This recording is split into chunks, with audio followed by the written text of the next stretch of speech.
जब भी आप ऑनलाइन कोई चीज़ खरीदते हो तो आप कोशिश ये करते हो कि आपको सस्ते से सस्ते में मिले।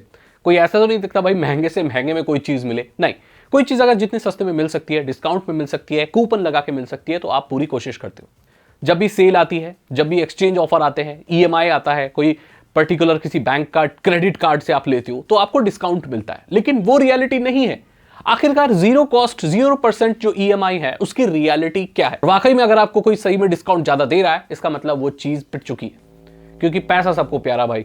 ऐसा कोई इंसान नहीं जिसको पैसा प्यारा ना हो, और ये बड़ी बड़ी कंपनियों को तो बहुत प्यारा है। सबसे पहली जो छुपी हुई चीज होती है ना, जब क्रेडिट कार्ड से या किसी लोन से या किसी इंस्टॉलमेंट पे, ईएमआई पे आप कुछ लेते हो, तो वो होती है प्रोसेसिंग फीस। वो प्रोसेसिंग फीस चार्ज करते हैं, जो कि एक एड ऑन हो जाता है, तो वो सस्ता बिल्कुल भी नहीं रहता। दूसरी चीज है कि जब आप ईएमआई पे कुछ खरीदते हो, जीरो कॉस्ट ईएमआई पे खरीदते हो, तो वहां पर डिस्काउंट हटा दिया जाता है।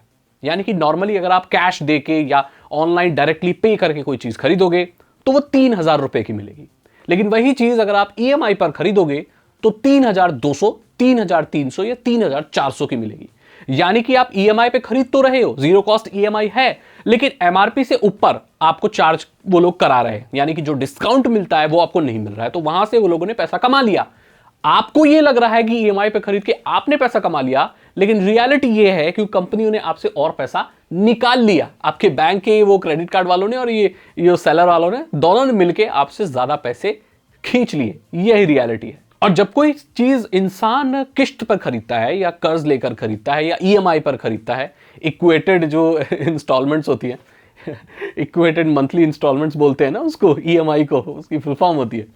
तो इंसान को लगता है कि भाई मेरे पास इतना पैसा नहीं है, लेकिन फिर भी मैं बहुत सारी चीजें खरीद सकता हूं, तो वो ओवर स्पेंडिंग कर देता है, क्योंकि पॉकेट से पैसे नहीं जा रहे।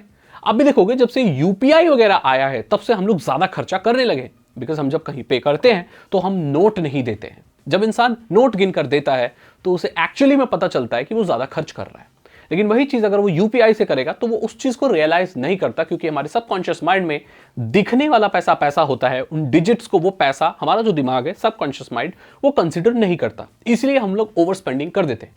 ये मेंटालिटी हमारी और ज्यादा इंक्रीज हो जाती है जब हम कोई चीज इंस्टॉलमेंट पे खरीदते हैं या किस्तों पर खरीदते हैं। हम उस वक्त पे कुछ भी खरीद देते हैं, बाद में चुकाने में वाट लग जाती है। तो ओवर स्पेंडिंग भी एक बहुत बड़ा जाल है कोई भी चीज ईएमआई पे खरीदने का। देखो, आप अगर कोई चीज ईएमआई पे खरीदते हो तो आप किस्तों में बंध गए, तो वहां पर आपकी मंथली इंस्टॉलमेंट्स जाती है।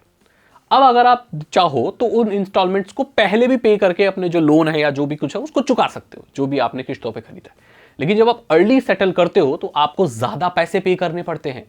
ये रियलिटी है भाई, क्योंकि उन लोगों को प्रिंसिपल कमाना है, एक्स्ट्रा कमाना है। इंस्टॉलमेंट में कोई भी कंपनी तभी देती है जब वो एक्स्ट्रा कमाए, क्योंकि बैंकों का कुछ कमाने के जरिए होते हैं, और ये ईएमआई वगैरह भी ये सब वही चीजें।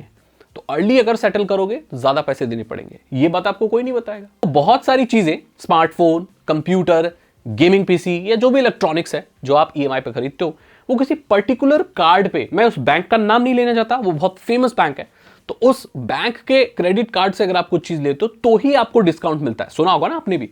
लेकिन इस चक्कर में बहुत सारे लोग उस बैंक के क्रेडिट कार्ड को ले लेते हैं जिसके बहुत अनफेवरेबल टर्म्स होते हैं और हिडन चार्जेस भी होते हैं, और वो इतना अच्छा नहीं होता। लोग उसे इसीलिए लेते हैं जस्ट बिकॉज वो बहुत सारे प्रोडक्ट पर डिस्काउंट देता है, लेकिन बाकी तौर पर उसकी फीस, उसके टर्म्स एंड कंडीशन बहुत ही शेडी होते हैं, जिसमें लोग फंस जाते हैं। तो यहां पैसा बचाने के चक्कर में वो वहां और ज्यादा पैसा खर्च कर देते हैं, और ऐसे ही बैंक और ऐसे क्रेडिट कार्ड कंपनियां कमाती हैं। पर सारी चीज यही बॉइल डाउन होती है कि आपको कोई भी चीज इंस्टॉलमेंट्स पे, ईएमआई पे नहीं लेनी चाहिए। ये अच्छी चीज नहीं होती, इससे ये सारी दिक्कतें आती हैं। ये सारी दिक्कत अगर आप फिगर आउट कर लो और आपको ये लगता है कि आप अगर किसी चीज को, आपके पास पैसे नहीं है, इंस्टॉलमेंट्स पे खरीद कर उसको 4 गुना 5 गुना कर सकते हो, जिससे आपकी इंस्टॉलमेंट्स भी पे होती रहेंगी और आपको एक्स्ट्रा पैसा भी आता रहेगा, तो ये फायदे का सौदा हो सकता है। एक्स्ट्रा पैसे, एक्स्ट्रा आउटपुट, एक्स्ट्रा खुशी, कुछ भी एक्स्ट्रा आपको मिल रहा है। फॉर एग्जाम्पल, अगर मैंने कोई आईफोन खरीदना है ईएमआई पर और मैं ये सोच रहा हूं उस फोन को खरीद कर मैं महीने के बहुत पैसे कमा लूंगा, या मुझे इतनी खुशी मिलेगी जो उस पैसे से बहुत ज्यादा बढ़कर होगी, मतलब मुझे ज्यादा मिल रहा है, बहुत ज्यादा मिल रहा है, इंस्टॉलमेंट्स पे करने के बाद भी बहुत ज्यादा मुझे खुशी मिल रही है, बहुत ज्यादा पैसे मिल रहे हैं, मे बी मैं कंटेंट क्रिएटर बन जाऊंगा, तो आपको ले लेना चाहिए, क्योंकि ये फिर आपके लिए सौदा है, अच्छा है, फायदे का है। लेकिन अगर आप एक ऐसी चीज खरीद रहे हो जो खरीद के ब्लॉक हो रही है, यानी कि उससे कोई पैसा नहीं हो रहा, वो डिग्रेड हो रही है, उसका रेट कम हो रहा है आईफोन का, अपना फोटो लेते हो ना कुछ करते हो, पॉकेट में रखते हो, तो ये नुकसान का सौदा है। फिर आपको इंस्टॉलमेंट में ज़्यादा पैसे देने पड़ेंगे, ईएमआई पर ज़्यादा पैसे देने पड़ेंगे, वो फ़ोन आपका डिग्रेड हो रहा है, दोनों तरफ लॉस है आपका। तो आप समझ गए। तो जो बिजनेस वाले लोग हैं उनको लोन लेना बढ़िया होता है, क्योंकि वो उससे और पैसा निकाल सकते हैं। लेकिन अपने भोग के लिए कोई चीज़ इंस्टॉलमेंट्स पे लेना मेरे हिसाब से ठीक नहीं है। खैर, आपकी परसेप्शंस अलग अलग हो सकती है, आपकी चॉइस अलग हो सकती है, मैं इसमें कुछ नहीं बोल सकता। पर जो प्रॉब्लम आती है जीरो कॉस्ट ईएमआई पर चीज़ें खरीदने में, वो मैंने आपको बता दी। अगर आपको ये वीडियो अच्छी लगी तो इसे लाइक करें, अपने दोस्तों के साथ शेयर करें। मैं मतलब आपसे अगली वीडियो में। Thank you so much and good bye.